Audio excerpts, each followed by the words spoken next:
Hello everyone, this is In-Game Art with another unboxing, another offline gaming experience. This is Shantae for the Nintendo Switch. Now this is a limited run physical copy, so getting a copy will not be the easiest. To jump right into it, the on-cartridge version is 1.0.1, and sadly there was an update available. Now this is the original Shantae Game Boy Color version, it's just ported over to the Switch. So don't expect anything massive changes or overhauls to the overall experience. It's just the original Game Boy Color version, just ported over. Though nicely, they did add the option to play the original Game Boy Color or the Game Boy Advance variation of the game. They're just both almost the same game, it's just it has a little bit more enhancements for the Game Boy Advance version, like the coloring's a little bit more crisper and clearer, and by my understanding it adds the feature of the Tinkerbat and the Game Boy Advance version, but I don't really fully know the differences between them. I just can, though, inform you that they are treated as two different separate style games. So even though if you make a save file on Game Boy Advance and then you jump over to Game Boy Color, you will have to start a whole new save. Your save files do not transfer over between each other. As well as that this is the first time that I'm aware of that I've ever seen limited run logos on a physical game like this for a game to be released. So I don't know if maybe Limited Run did have some part in the port of this game to be ported over to the Switch, which, I mean, I would like to little bit know that if anybody knows that they assisted in this port, because I thought it was kind of odd to see a little of their logos popping up on there. I'm not complaining. I mean, if they helped, and I'm glad that they did. Now, this was the first time I ever played Shantae, the original one, so it was a much joy for me to sit down and play it, because I've played all the other ones on the PlayStation 4. Now, the only thing they do add over the original experience is that there's a special pause menu, which if you hit the two back row top buttons at the same time, it brings up a special pause menu. You can do save state in this area, where you can save the game at any location and anywhere. You can change the filtering of it, or you can just go right back to the main menu and play a different variation of Shantae, Game Boy Color or Game Boy Advance. So it's kind of cool they made that little neat feature there. Other than that, it's the original game. It's actually pretty well done. I sat down and the first time played it. I really enjoyed it.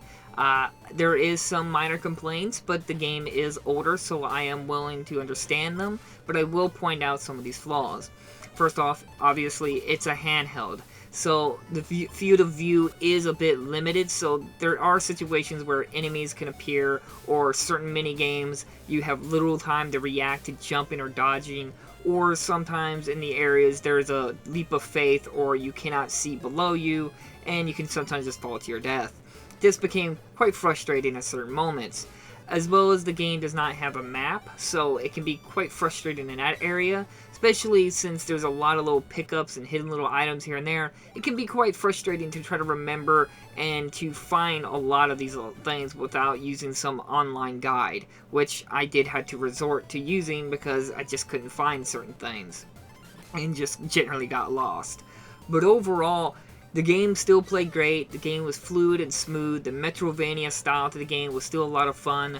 The transforming into different animals was a lot of really fun, and try to use them to a different experiment. Though I am kind of glad they kind of went away from the Game Boy Color variation here of the transformation, where you have to do a dance and you have to hit a certain button combination to do the transformation. This is kind of cool in practice, but utilization of it becomes tedious. Trying to hit these special commands to transform, especially when you gotta transform multiple times between different animals. But overall, I had a splendid time with it. I'm glad to have it on my shelf. I'm glad that it got a physical release. Though disappointingly, it is a limited run, so though the original Game Boy Color is rare, now even the Nintendo Switch version is going to be rare. So that's disappointing there. As well as that, though I have played all of them on the PlayStation 4 aside from this one, it is disappointing that Limited Run only produced this for the Nintendo Switch and not for the PS4. It's not that I'm upset that, oh, I didn't get it for the PlayStation fanboy nonsense. It's just disappointing considering then you've played all the other games and now you can't play the original first one on the PlayStation 4. I'm fine if they wanted to keep the original port one here. I just do hope that maybe down the road, way forward, we'll do a remake of the original first one here. If they want to keep the original Shantae for the Nintendo Switch exclusive, that's fine. But maybe look into maybe doing a remake of the first one. I think it's well worth it. It's well worthy of that chance to be able to shine with newer graphics, hopefully stick with sprite graphics, but just because I'm a fan of sprite graphics. But overall, just adding newer features, expanding the field of view map, and just making the levels bigger and more interesting and dynamic in the environment. I think it would be really cool, and it'd be really neat to see that. As well as that, it is disappointing considering this was a 2002, and Shantae is a beloved character, but she's very niche. She's a very hidden gem in terms of the female heroes in gaming. Because you see a lot of that about there's not enough women heroes in gaming, even though Shantae is well beloved. She's so underrated. She's snarky, she's sassy, she's well done, and she's just a very charming character. And she just doesn't get the proper love that she deserves. And she's always my #1 vote of characters that should be in Super Smash Bros.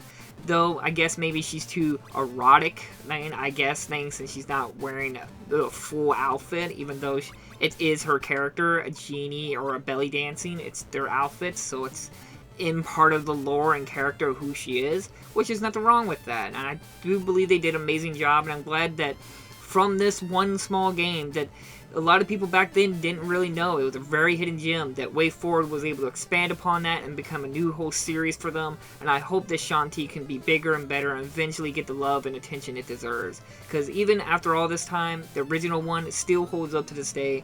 It has its flaws, but still with a great story, or pretty good cartoony story. It's not the most amazing, but still, it does its job.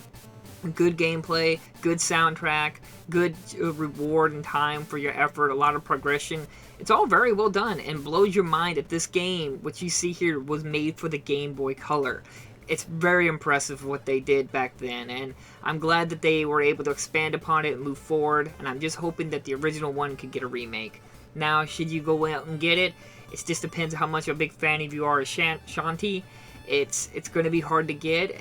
No, it's fun game. Hopefully, we'll see maybe a complete collection version, like all the games on one cartridge or one disc. I think that'd be kind of cool. So, in my opinion, look into it if you're a fan of Shantae, because it's still worth your time.